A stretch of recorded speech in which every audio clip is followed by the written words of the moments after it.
name is Kathy, and today I'll be discussing how to use homeopathic remedies on ailments, continuing with special concerns of infants, continuing with the letter F.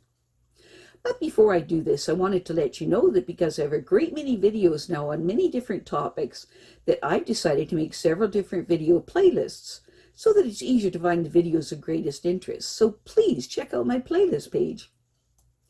Please refer to my How to Use Homeopathic Remedies video before using the material in this video.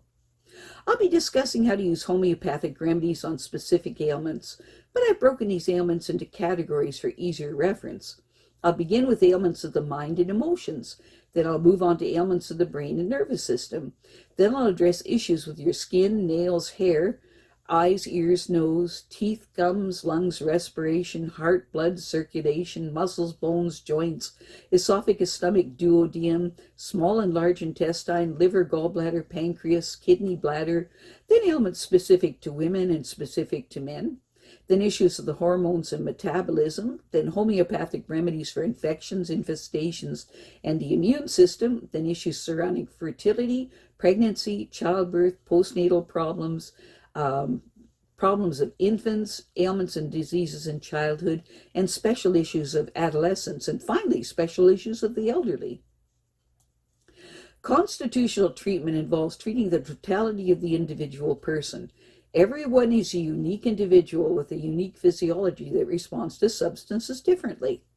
In homeopathy, it's recognized that people will react strongly to certain remedies, and as a result of this, they can be loosely placed into different categories called constitutional types.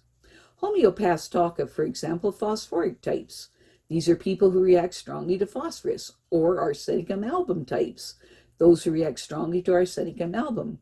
The belief is that people of one type share similarities in terms of body shape, character, and personality, and the sorts of diseases from which they suffer. As an example, nature-mere people tend to be pear-shaped and have a dark complexion, be fastidious and rigid in personality, and keep themselves to themselves. They also crave salt and suffer from constipation. As another example, lycopodium types tend to be tall, ganglion, of a stooped appearance, with an anxious expression and a craving for sweets and a propensity to produce intestinal gas. Now, of course, constitutional types have their limitations.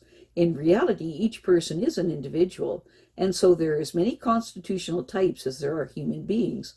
An account must be taken of the sum total of the person's inherent predispositions, past illnesses, diet, general reactions to the environment, intellectual and emotional features, and general attitude towards life. This is what is meant by constitutional treatment.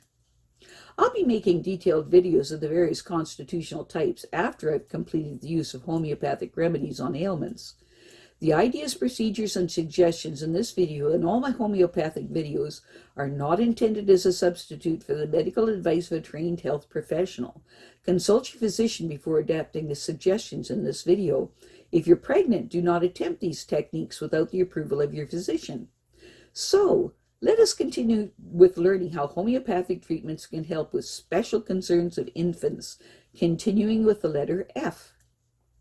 Special problems in infants. There can be little doubt that breastfeeding gives a baby the best possible start in life. However, milk is not let down immediately after baby is born. For 3 days or so after birth, the breasts secrete a clear yellowish fluid called colostrum, which gives the baby valuable antibodies and hormones. The baby's sucking causes extra large amounts of a hormone called oxytocin to be released from the pituitary, which stimulates milk production and also helps the walls of the uterus to contract. The balance of minerals, vitamins, and proteins in cow's milk is not ideal for babies. Cow's milk contains many times more sodium, potassium, magnesium, calcium, and phosphorus than the baby needs. 3 times as much protein, which overtaxes acid secretion in the baby's stomach, resulting in indigestion and proliferation of harmful bacteria, and only 1/3 of the vitamin C and 1/10 of the vitamin D that the baby needs. At birth, the baby's head is very large compared with the rest of the body. Head circumference is measured 3 to 4 days after birth and serves as a baseline for growth and for detecting any anomalies. In tests, babies have shown themselves to be far more sensitive to the human voice than to pure tones and household noise. In other words, they possess an innate ability to distinguish speech sounds from other sounds, an ability fundamental to language acquisition. The first recognizable syllables that the baby utters, which are usually produced towards the end of the first year, are preceded by burbling and babbling as the pitches and rhythms of speech are tried out. Other tests have shown that even very young babies have good memories for smells, and they recognize their mother by her smell. Physical development is most obvious in babies between 16 and 28 weeks, when the neck and trunk muscles develop, allowing the baby to sit up and look around and take experimental swipes at nearby objects. By 40 weeks, most babies are experienced crawlers, eager for horizons beyond the crib, and shortly afterwards there are wobbly attempts to stand, though unsupported standing is not usually achieved until after about a year old. The things to watch out for, particularly in infants, are fever and dehydration. Temperature quickly rises in response to infection, hot weather, too many blankets, and so on, and measures to reduce it should be taken very swiftly. To take a baby's temperature, put the bulk of the thermometer under the armpit for 3 minutes. Persistent diarrhea or vomiting can easily and quickly cause dehydration. Usually the cause of diarrhea is premature introduction of solids, and too much sugar in the baby's feedings. Daily full baths are not essential for a baby. The essential areas to clean thoroughly are eyes, face, bottoms, and hands. Granules are the most convenient way of giving homeopathic remedies to babies. They quickly dissolve on the tongue and cannot be spat out as easily as pilules. Alternatively, crush a pilule between 2 clean spoons, if you have no other form of the homeopathic remedy, and then dissolve it in a little warm water and drop it on the baby's tongue with a dropper. Fever.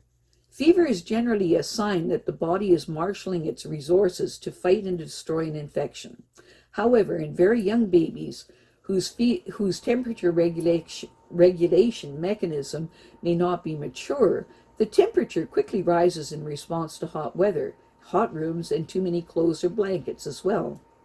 Automatically reaching for aspirin, Tylenol, or the like when a baby has a temperature is to be condemned. Aspirin should not be given to young children because of the risk of Ray's syndrome, a rare but fatal disease that seems to be linked to the taking of aspirin. In most cases, the homeopathic remedies that follow effectively bring the baby's temperature down. Sometimes simply undressing the baby or giving tepid sponge downs will bring the temperature back to normal. Tylenol for children should not only be given if fever rises above 102 degrees Fahrenheit, and the homeopathic remedies are not working. If the baby is prone to febrile convulsions, which are fits that come on when the temperature rises above normal, or if the fever is preventing the baby from sleeping. If, despite all efforts, the baby's temperature rises above 102 degrees Fahrenheit for more than 2 hours, call your doctor. Also, if your baby has a history of febrile convulsions, call your doctor as soon as a fever develops. If the baby goes into convulsions, or if the skin develops a bluish tinge, call 911. Conditions such as croup and stridor, which is characterized by crowing intakes of breath, acute bronchitis and bronchiolitis, which is characterized by rapid breathing and gasping for breath, pneumonia, which is characterized by a dry cough, wheezing, and rapid breathing, and meningitis, which is characterized by unusual drowsiness or irritability and an unusually high-pitched cry, are accompanied by fever and require prompt medical attention. The appropriate action is to see a doctor within 2 hours. A fever can also be an indication of gastroenteritis, which is characterized by diarrhea and perhaps vomiting as well, or of one of the childhood fevers such as measles, chickenpox, and so forth. The appropriate action is to see a doctor within 12 hours. Middle ear infection, which are characterized by the sudden waking, crying, and pulling of the affected ear, and throat infections, which are indicated by the baby refusing solids, can also be accompanied by fever. It is important to keep the baby under close observation, and if there is no improvement within 24 hours, call the doctor. Specific remedies to be given every hour for up to 10 doses as soon as fever comes on. Sudden rise in temperature after exposure to cold, dry wind. Baby restless, shivery, and thirsty. Use Aconite 30C. Sudden onset. Baby very thirsty, with burning hot skin and staring eyes. Unusual noises and movements. Use Belladonna 30C. Baby very restless and thirsty for small drinks at frequent intervals. Symptoms worse between midnight and 2 a.m. Use Arsenicum 6C. Slightest movement causes baby to cry out. Large quantities of fluid gulped down. Use Bryonia 30C. Self-help. Tepid sponging is a very effective method of bringing the temperature down. Spread a clean towel on the floor in a warm room and undress the baby, and lay him or her on a towel. Sponge the face, arms, and legs and front of body with tepid water, then pat dry with a second towel. Turn the baby over and wet sponge his or her arms, legs, and back, and pat dry. Repeat this procedure front and back 6 times. If the temperature has not come down within 2 hours, repeat the process. Give the baby as much to drink of things like dilute, unsweetened apple juice, and the like, as he or she seems to want. Sometimes simply undressing the baby and giving frequent small drinks does the trick. If the fever is not due to overheating or accompanied by any other obvious symptoms, a low-level infection may be the cause. If this is the case, give ferrum phos every 30 minutes for up to 4 doses, then every 2 hours for up to 4 doses. If there is no improvement within 48 hours, see your doctor.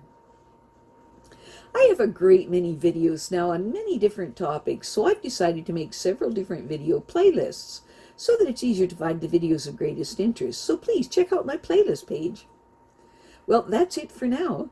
To stay up to date with my latest videos, make sure to subscribe to this free YouTube channel by clicking the red subscribe button right below this video. Take care.